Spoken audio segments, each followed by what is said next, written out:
The Old Curiosity Shop by Charles Dickens. Chapter 15. Often, while they were yet pacing the silent streets of the town on the morning of their departure, the child trembled with a mingled sensation of hope and fear, as in some far-off figure, imperfectly seen in the clear distance, her fancy traced a likeness to honest Kit. But although she would gladly have given him her hand, and thanked him for what he had said at their last meeting, it was always a relief to find, when they came nearer to each other, that the person who approached was not he, but a stranger. For even if she had not dreaded the effect which the sight of him might have wrought upon her fellow-traveller, she felt that to bid farewell to anybody now, and most of all to him who had been so faithful and so true, was more than she could bear. It was enough to leave dumb things behind and objects that were insensible both to her love and sorrow. To have parted from her only other friend upon the threshold of that wild journey would have wrung her heart indeed. Why is it that we can better bear to part in spirit than in body, and while we have the fortitude to act farewell, have not the nerve to say it? On the eve of long voyages, or an absence of many years, friends who are tenderly attached will separate with the usual look, the usual pressure of the hand, planning one final interview for the morrow, while each well knows that it is but a poor feint to save the pain of uttering that one word, and that the meeting will never be. Should possibilities be worse to bear than certainties? We do not shun our dying friends. The not having distinctly taken leave of one among them, whom we left in all kindness and affection, will often embitter the whole remainder of a life. The town was glad with morning light. Places that had shone ugly and distrustful all night long now wore a smile, and sparkling sunbeams dancing on chamber windows and twinkling through blind and curtain before sleepers' eyes shed light even into dreams, and chased away the shadows of the night. Birds in hot rooms, covered up close and dark, felt it was morning, and chafed and grew restless in their little cells. Bright-eyed mice crept back to their tiny homes and nestled timidly together. The sleek house-cat, forgetful of her prey, sat winking at the rays of sun starting through keyhole and cranny in the door, and longed for her stealthy run and warm sleek bask outside. The nobler beasts confined in dens stood motionless behind their bars and gazed on fluttering boughs, and sunshine peeping through some little window, with eyes in which old forests gleamed, then trod impatiently the track their prisoned feet had worn, and stopped and gazed again. Men in their dungeons stretched their cramp cold limbs, and cursed the stone that no bright sky could warm. The flowers that sleep by night opened their gentle eyes and turned them to the day. The light, creation's mind, was everywhere, and all things owned its power. The two pilgrims, often pressing each other's hands or exchanging a smile or cheerful look, pursued their way in silence. Bright and happy as it was, there was something solemn in the long deserted streets, from which, like bodies without souls, all habitual character and expression had departed, leaving but one dead uniform repose that made them all alike. All was so still at that early hour, that the few pale people whom they met seemed as much unsuited to the scene as the sickly lamp, which had been here and there left burning, was powerless and faint in the full glory of the sun.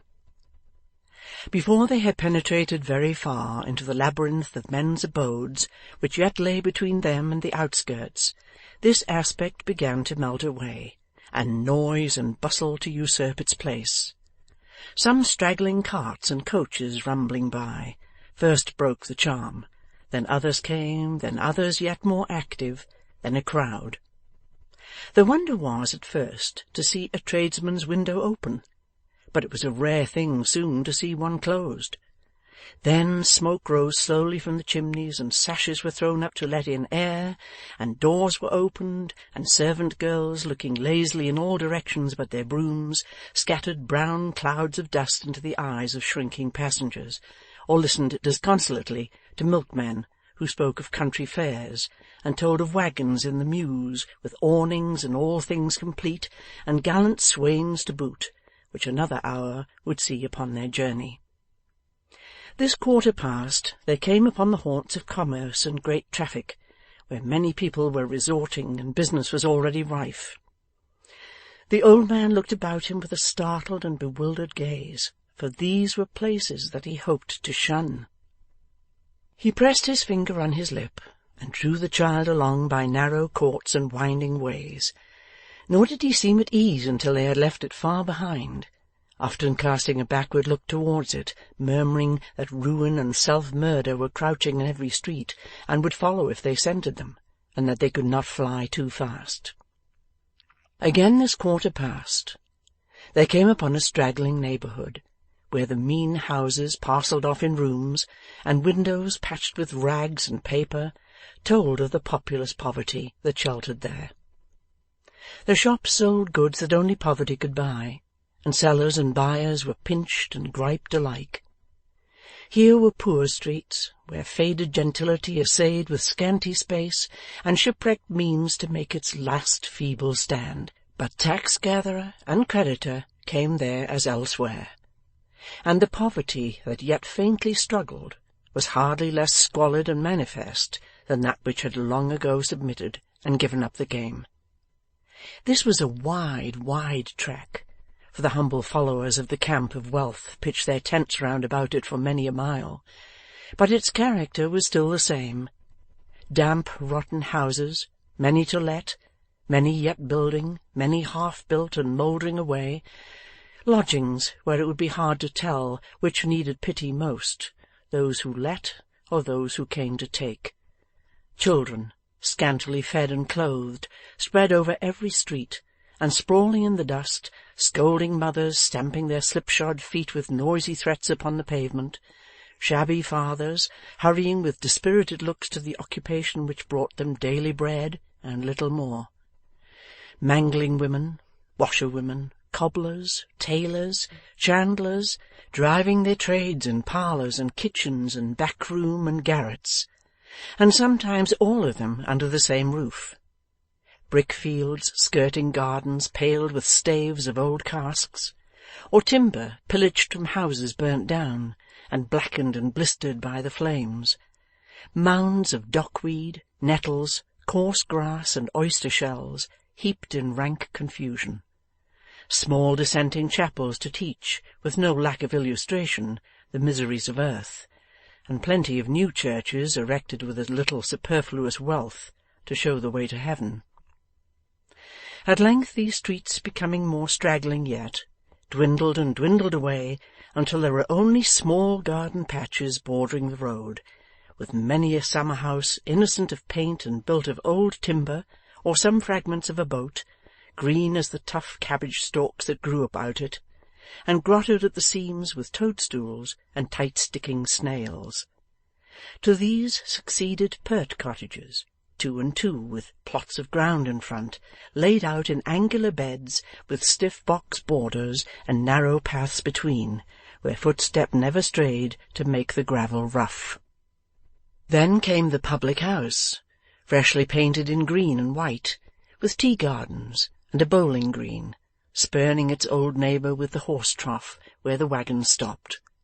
Then fields, and then some houses, one by one, of goodly size, with lawns, some even with a lodge, where dwelt a porter and his wife. Then came a turnpike, then fields again with trees and haystacks, then a hill, and on the top of that the traveller might stop and, looking back at old St. Paul's looming through the smoke, its cross peeping above the cloud, if the day were clear, and glittering in the sun, and casting his eyes upon the Babel out of which it grew, until he traced it down to the furthest outposts of the invading army of bricks and mortar, whose station lay for the present nearly at his feet, might feel at last that he was clear of London. Near such a spot as this, and in a pleasant field, the old man and his little guide, if guide she were who knew not whither they were bound, sat down to rest. She had had the precaution to furnish a basket with some slices of bread and meat, and here they made their frugal breakfast. The freshness of the day, the singing of the birds, the beauty of the waving grass, the deep green leaves, the wild flowers, and the thousand exquisite scents and sounds that floated in the air, deep joys to most of us, but most of all to those whose life is in a crowd, or who live solitarily in great cities, as in the bucket of a human well, sunk into their breasts, and made them very glad. The child had repeated her artless prayers once that morning, more earnestly perhaps than she had ever done in all her life. But as she felt all this, they rose to her lips again. The old man took off his hat.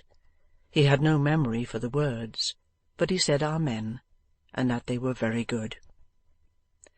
There had been an old copy of the Pilgrim's Progress, with strange plates, upon a shelf at home, over which he had often pored whole evenings, wondering whether it was true in every word, and where those distant countries with the curious names might be. As she looked back upon the place they had left, one part of it came strongly on her mind. "Dear grandfather," she said, "only that this place is prettier, and a great deal better than the real one. If that in the book is like it, I feel as if we were both Christian, and laid down on this grass all the cares and troubles we brought with us, never to take them up again." "No, never to return, never to return," replied the old man, waving his hand towards the city. "Thou and I are free of it now, Nell. They shall never lure us back." "Are you tired?" said the child. "Are you sure you don't feel ill from this long walk?"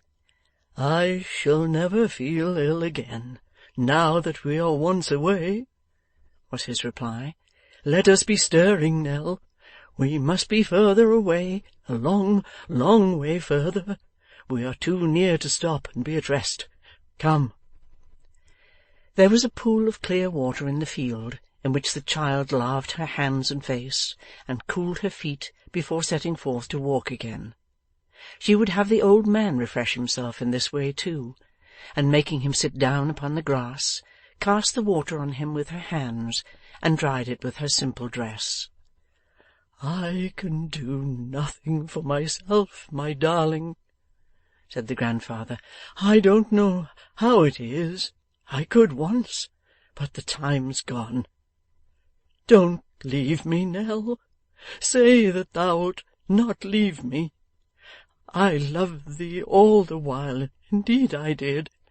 If I lose thee too, my dear, I must die." He laid his head upon her shoulder, and moaned piteously. The time had been, and a very few days before, when the child could not have restrained her tears, and must have wept with him. But now she soothed him with gentle and tender words, smiled at his thinking they could ever part, and rallied him cheerfully upon the jest. He was soon calmed and fell asleep, singing to himself in a low voice, like a little child. He awoke refreshed, and they continued their journey. The road was pleasant, lying between beautiful pastures and fields of corn, about which, poised high in the clear blue sky, the lark trilled out her happy song. The air came laden with the fragrance it caught upon its way, and the bees, upborne upon its scented breath, hummed forth their drowsy satisfaction as they floated by. They were now in the open country. The houses were very few and scattered at long intervals, often miles apart.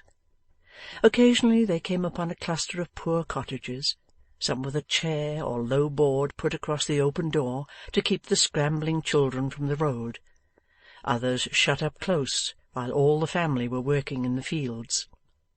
These were often the commencement of a little village, and after an interval came a wheelwright's shed, or perhaps a blacksmith's forge, then a thriving farm with sleepy cows lying about the yard, and horses peering over the low wall, and scampering away when harnessed horses passed upon the road, as though in triumph at their freedom.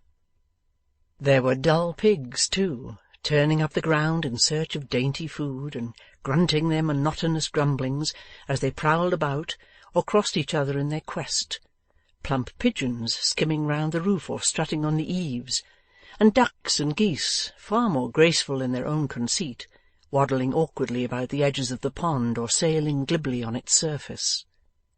The farmyard passed, then came the little inn, the humbler beer-shop, and the village tradesman's, then the lawyer's and the parson's, at whose dread names the beer-shop trembled. The church then peeped out modestly from a clump of trees. Then there were a few more cottages, then the cage and pound, and not unfrequently, on a bank by the wayside, a deep old dusty well. Then came the trim-hedged fields on either hand, and the open road again. They walked all day and slept that night at a small cottage where beds were let to travellers.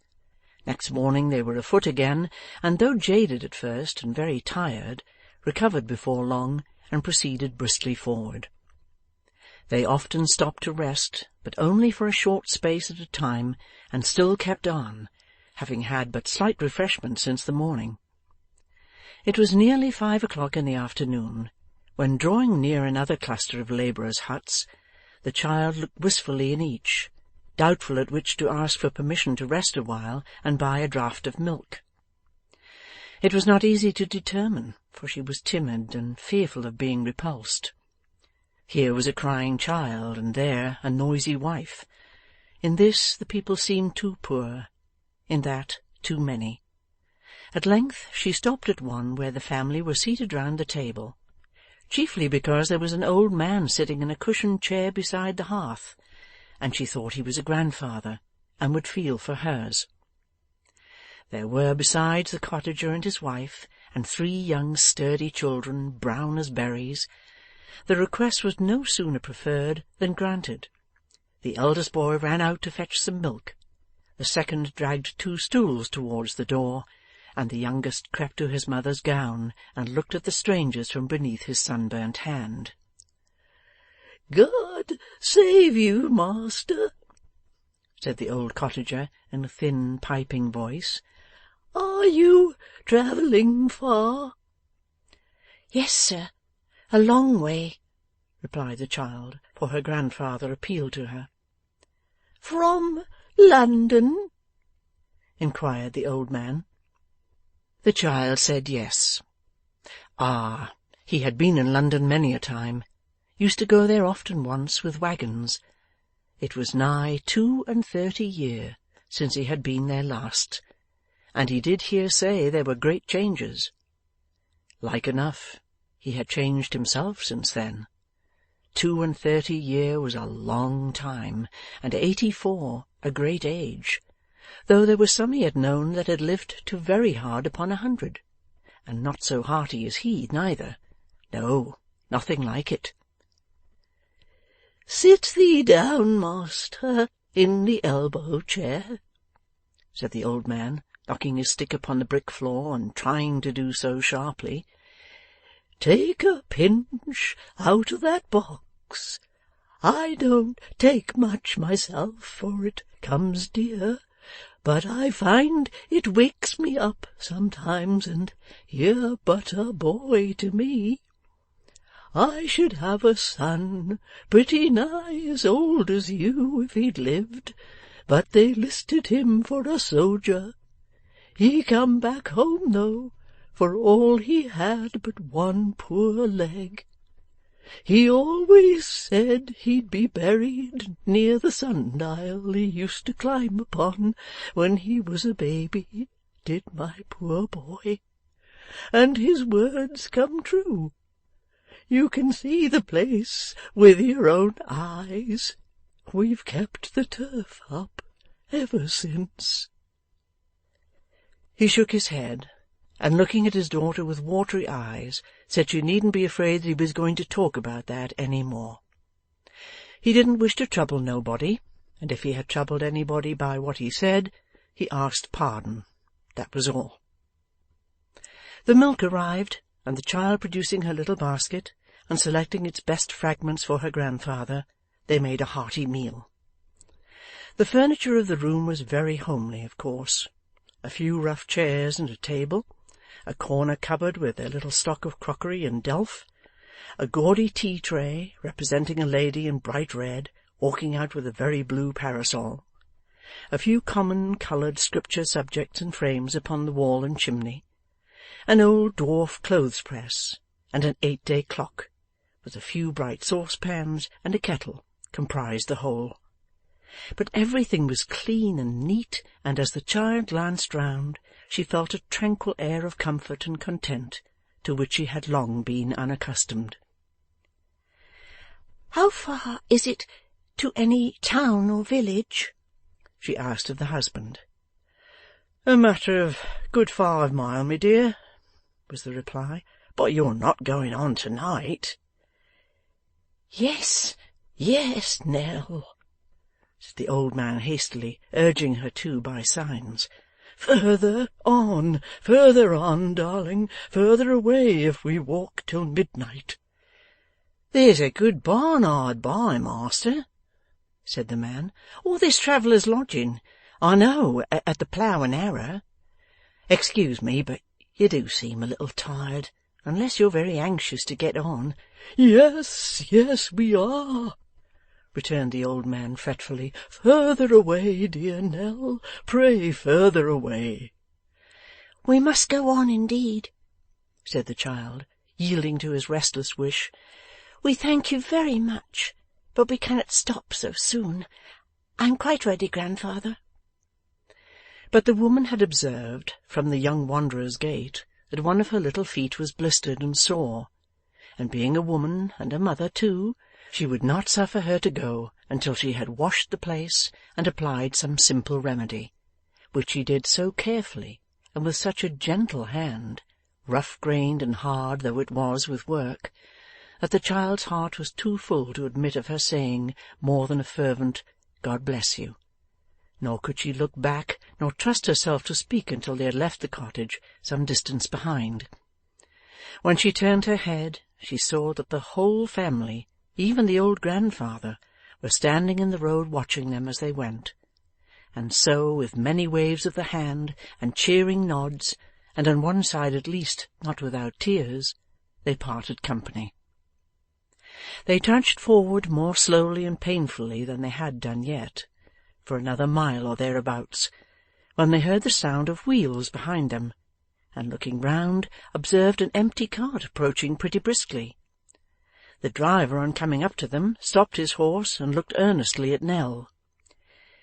"Didn't you stop to rest at a cottage yonder?" he said. "Yes, sir," replied the child. "Ah! They asked me to look out for you," said the man. "I'm going your way. Give me your hand. Jump up, master." This was a great relief, for they were very much fatigued and could scarcely crawl along. To them the jolting cart was a luxurious carriage, and the ride the most delicious in the world. Nell had scarcely settled herself on a little heap of straw in one corner, when she fell asleep, for the first time that day. She was awakened by the stopping of the cart, which was about to turn up a by-lane. The driver kindly got down to help her out, and pointing to some trees at a very short distance before them, said that the town lay there, and that they had better take the path which they would see leading through the churchyard. Accordingly, towards this spot they directed their weary steps. End of chapter 15.